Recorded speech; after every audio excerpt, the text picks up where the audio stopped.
네, 오늘 행사 긴 말하지 않겠습니다. 오늘 행사의 주인공을 모실 시간이 온 것 같습니다. 많은 분들께서 기대하고 계시죠? 이 영원한 청춘의 멘토, 그리고 지금은 대한민국 19대 대선 후보 안철수 후보님을 무대 가운데로 모시겠습니다. 큰 박수 부탁드립니다.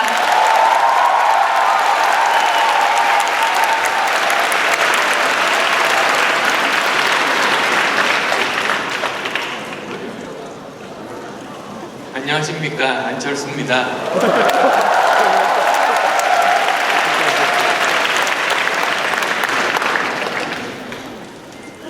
여러분들 참 만나서 반갑습니다. 불과 작년까지만 해도 대학 교수로서 젊은 청년들 만나면 즐겁게 농담하고 같이 그렇게 어울리는 사람이었었는데, 이렇게 대선 후보가 돼서 여러분들 앞에 서니까 아직도 무언가 어색한 그런 느낌을 지울 수가 없습니다.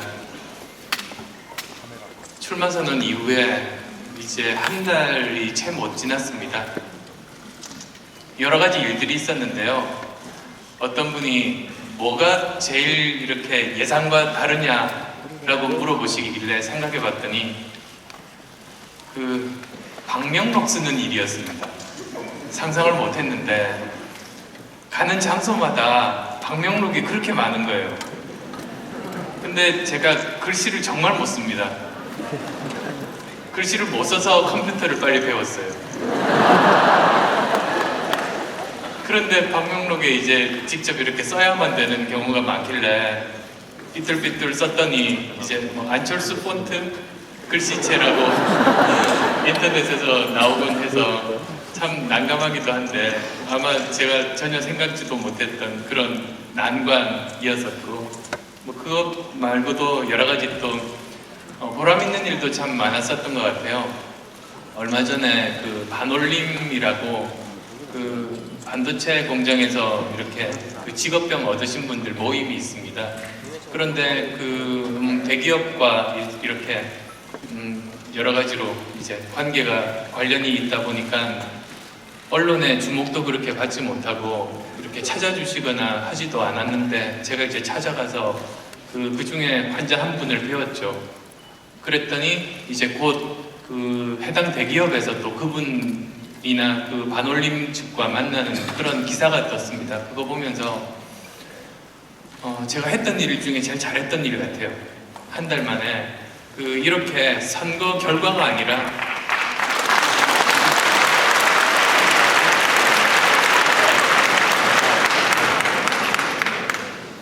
선거 과정 중에도 세상을 조금이나마 바꿀 수 있구나, 그런 참 보람된 순간이었습니다. 그리고 또 이제 최근에 트위터 시작한 거 아세요?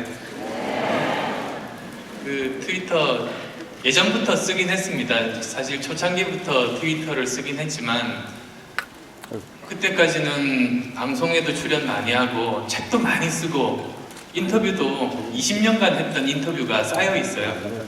그러니 제가 더 드릴 말씀은 없고, 많은 분들 이야기를 듣는 통로로, 그러니까 트위터를 제 이야기를 하는 통로가 아니고 다른 분들 이야기를 듣는 통로로 썼습니다.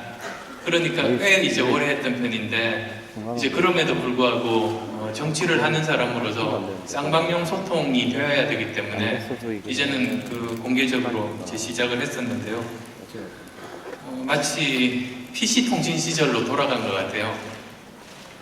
PC통신 제 기억에 아마 1988년 서울에서 올림픽이 있던 그 해 아마 겨울 정도인가요? 정확하지는 않을지도 몰라요. 요즘 제가 섣불리 말했다가 몇 달이 틀렸다고 막 공격을 해서 그런데 그 정도였었던 것 같은데요. 하이텔이 등장하고 하면서 PC통신 시절, 그리고 그때가 또 제가 컴퓨터 바이러스 백신 만들 때와 시기가 또 비슷해서요. 그때 이렇게 서로 주고받았던 그런 시절 생각들이 납니다. 그래서 정말 새로운 기분으로 지금 여러 가지로 하고 있는데요. 어쨌든 이제 오늘 아주 짧은 강연과 함께 이제 여러 가지 질문들을 받는 시간인데, 아무래도 오늘 드릴 말씀이 지금 대선 후보로 저기 서 있기 때문에 우리가 꿈꾸고 나아가야 할, 열어야 할 미래에 대해서 이제 말씀을 드리고자 합니다. 제가 출마 선언문에서도 이제 말씀을 드렸었는데요. 우리가 새 시대를 준비하기 위해서는 우리나라에서 정치가 달라져야 된다고 제가 말씀을 드렸는데 세 가지 정도가 저는 바뀌어야 된다고 생각합니다. 더 구체적으로 이제 말씀을 드리고 싶은데요. 우선은 이제 정치가 뭐 여러 가지로 바뀌어야 된다고 말씀들은 많지 않습니까? 그리고 그 이유가 자꾸만 격차가 벌어져요. 우리 사회에서 지금 가장 큰 문제는 격차라고 생각하는데, 사람과 사람 간의 격차, 성별 격차도 있고, 그 다음 세대별 격차도 있고, 빈부 격차도 있고, 산업적으로 보면 중소기업, 대기업 간의 격차도 있고, 지역을 보면 지역 간에도 격차들이 있습니다. 그러니 지금 현재 우리나라를 총체적으로 이렇게 바라보다 보면 여러 가지 다양한 격차들이 복합적으로 작용하면서 많은 사람들을 힘들게 만드는 게 지금 현재 한국 사회의 모습이죠. 그런데 이 문제를 누가 풀어야 되는가? 우선은 정치가 풀기 시작해야 되는 그런 부분들을 많이 쥐고 있어요. 그런데 지금까지 정치가 이 문제를 풀려고 사람들이 계속 바랬는데 풀지를 못하고 오히려 서로가 이제 당리당략으로 싸움만 하는 겁니다. 그러니까 정치는 이 사회 문제를 풀려고 우리가 투표를 통해서 그 커다란 권력들을 다 줬는데, 특권들을 줬는데 오히려 민생 문제를 풀지 못하다 보니까 사람들의 인내심이 한계점에 달한 거고, 그게 아마 작년 서울시장 선거 시점을 기화로 해서 폭발한 거죠. 지금 현재 이제 사회에서 벌어지는 현상들은 다 이제 그런 현상인 것 같고요. 하여튼. 그래서 우선은 민생 문제 해결해 달라는 요구인데, 그 민생 문제를 해결해 주는 그 첫 단추가 정치가 바꿔야 된다. 아니 없다니까. 또 시작이 된 게 이제 지금 현재 전체적인 흐름인 것 같습니다. 그래서 어떤 점들이 바뀌어야 되는가, 저는 세 가지를 보고 싶어요. 첫 번째는 대립의 정치가 아니라 협력의 정치가 되어야 된다. 그렇게 말씀드리고 싶어요.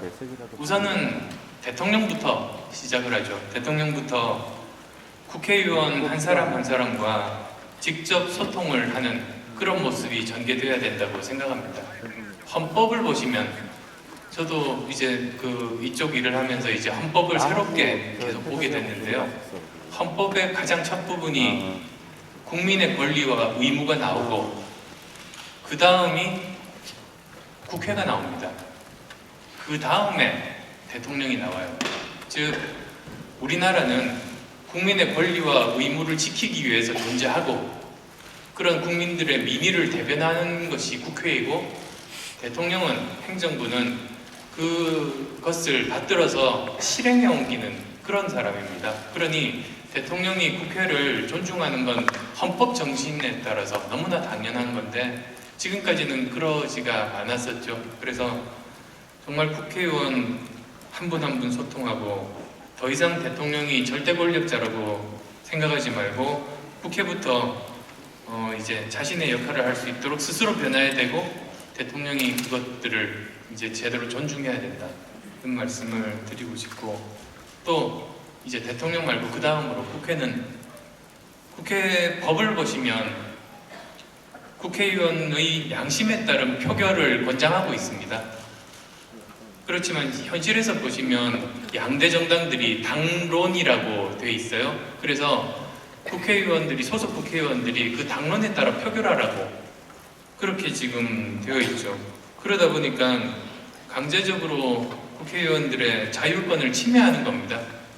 국회의원 한 사람 한 사람이 입법기관이라서 자기가 독립적으로 판단하고 행동할 수 있고, 그게 국회법으로 보장돼 있음에도 불구하고 현실에서는 그냥 이렇게 한쪽으로 몰려서 할 수밖에 없는, 자기의 소신대로 할 수 없는 지금 그런 환경이고, 그게 법에도 어긋나요.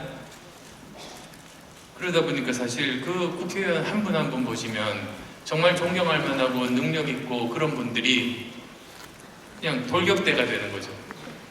거수기가 되고.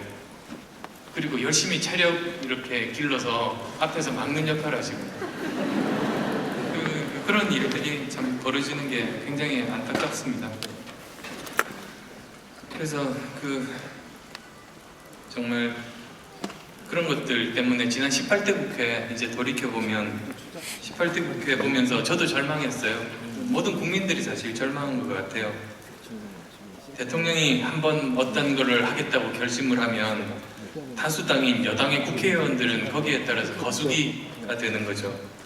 그리고 또 야당은 그걸 막으려고 국회문 걸어 잠그고 수일간 농성하고 몸싸움하고 그럼에도 불구하고 4대강 예산 통과되고 또 재벌 부자들 세금 깎아주는 그 부자 감세법안 날치기 되고 지금은 그렇게 되어 있지 않습니까? 그래서 그런 것들이 이제 바뀌어야 된다. 국회의원들은 사실 국민들이 국회의원 뽑을 때 당의 명령에 무조건 따르라고 그 한 분 한 분 뽑은 건 아닙니다. 그래서 이런 비민주적인 관행이 바뀌어야지 정치가 바뀔 수 있다. 헌법의 원래 정신으로 돌아가서 대통령은 국회를 존중하고 그리고 또 정당은 국회의원 한 사람 한 사람 의사결정의 자유를 보장하고 국회법에도 그렇게 되어 있으니까요. 그렇게 해야 된다는 말씀을 이제 드리고 싶어요.